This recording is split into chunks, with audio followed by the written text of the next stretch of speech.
Ajian sakti mandraguna hingga saat ini masih ada dan tak bisa dilepaskan dari kehidupan masyarakat tanah Jawa bahkan hampir di seluruh Nusantara. Di samping untuk menjaga diri, ilmu kanuragan juga akan meningkatkan derajat seseorang yang memilikinya, hingga nantinya mendapat gelar sebagai jawara atau pendekar. Bahkan, saat ini masih ada orang yang memiliki ilmu-ilmu tersebut, dengan berbagai syarat-syarat amalan serta pantangan yang harus dijalaninya.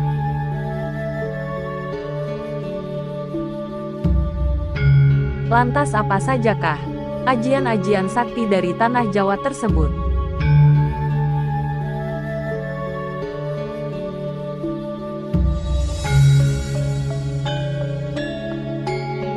Ajian Waringin Sungsang. Waringin Sungsang merupakan ajian paling hebat dalam dunia persilatan. Ilmu kanuragan ini memiliki efek mematikan. Siapapun yang diserang ajian ini akan terserap energi kesaktiannya dan langsung lumpuh hingga roboh tidak berdaya. Ajian Waringin Sungsang diciptakan oleh Sunan Kalijogo. Diciptakannya Waringin Sungsang untuk memerangi kejahatan para pendekar zaman dahulu yang menganut aliran ilmu hitam. Sebagai aliran ilmu putih, untuk mendalami ajian ini seseorang harus melakukan sejumlah laku-laku dengan tak ketinggalan membaca rapal-rapal yang menyertakan nama Allah. Waringin Sungsang bermakna kehidupan, berasal dari sumbernya yang akan terus hidup.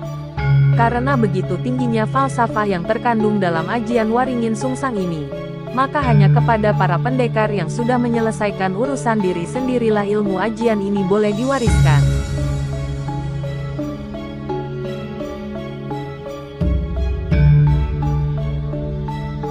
Ajian Rawa Rontek. Ilmu Rawa Rontek termasuk aliran ilmu hitam yang banyak dimiliki jawara tanah Jawa kala itu. Mereka menggunakan ajian ini untuk memperoleh hidup kekal. Siapapun yang menimba ilmu Rawa Rontek dan mencapai kesempurnaan ajian ini maka ia tak bisa dikalahkan. Tubuhnya yang terluka saat duel bisa dengan sekejap kembali pulih. Tubuhnya yang terputus bisa kembali menyatu. Bahkan konon saat ia mati pun bisa hidup kembali.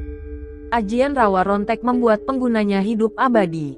Berdasarkan mitos, penguasa ilmu kanuragan ini tidak akan mati meskipun kepalanya terpenggal.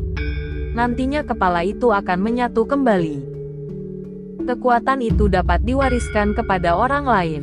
Apabila sudah diwariskan, maka si pemilik akan kehilangan kesaktian dan menjadi manusia biasa. Sumber kekuatan ajian Rawa Rontek ini berasal dari tanah. Oleh karena itu, untuk membunuh orang yang memiliki ilmu tersebut ialah dengan cara menggantungnya di pohon sehingga tidak bisa menapak ke tanah. Ajian Rawa Rontek dipercayai sebagai salah satu ilmu hitam. Terdapat kutukan bagi pemiliknya sebagai konsekuensi saat dia meninggal. Wujudnya bakal berubah menjadi manusia kecil dan mengering seperti jenggot.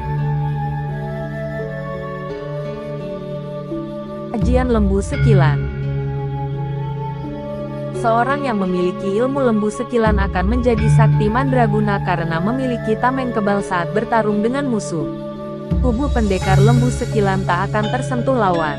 Bahkan saking kuatnya, perisai gaib ini pukulan atau senjata lawan akan melenceng sekitar 50 cm dan hanya pengantarkan angin saja. Untuk mendalami ilmu lembu sekilan seseorang harus menjalani puasa ngidang selama 40 hari. Puasa ngidang yakni puasa yang dimulai pada Kamis Wage dan dilakukan seperti puasa pada umumnya. Yang membedakan hanya dalam hal buka dan sahur. Dalam puasa kidang, sahur dan buka hanya diperbolehkan makan dedaunan berbumbu garam dan minum menggunakan air kendi. Setelah selesai berpuasa 40 hari, dilanjut dengan puasa ngebleng selama 3 hari 3 malam, serta tidak boleh makan minum dan tidur.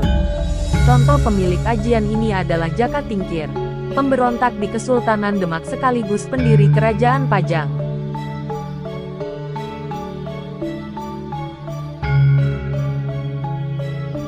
Ajian Gelap Ngampar. Gelap ngampar berasal dari kata yang dalam bahasa Jawa memiliki arti petir, sedangkan ngampar berarti menyambar. Maka kata gelap ngampar memiliki arti petir yang menyambar. Ilmu kanuragan ini konon juga dimiliki Patih Gajah Mada. Gelap ngampar tergolong sebagai salah satu ilmu tingkat tinggi dan tak semua orang bisa mencapai tingkatan ajian ini. Itulah ajian-ajian sakti dan mematikan asli dari tanah Jawa.